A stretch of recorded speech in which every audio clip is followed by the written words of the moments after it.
Hello friend, welcome to JoyTech. In today's tutorial I'm going to show you how you can send a view once message from your Instagram account. It's a very simple trick to do, but if somehow you really don't know how to send it, please keep watching this full video and after that you will be easily send view one message from your Instagram accounts. So let's start today's topic. Firstly, go ahead towards your account, now tap at message option. Now select any of the person you want to send a message view once. Now down the bottom you can see a camera option. Simply tap it here.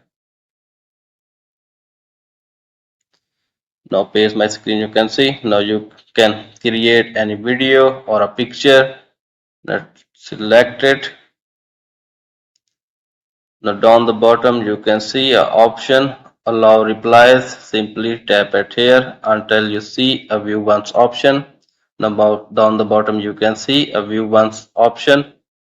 Now simply tap at send. Like this, you can easily send a view once message from your Instagram accounts. I hope this video is helpful for you. If the video is helpful for you, please like it and share it. And finally, don't forget to subscribe my YouTube channel too.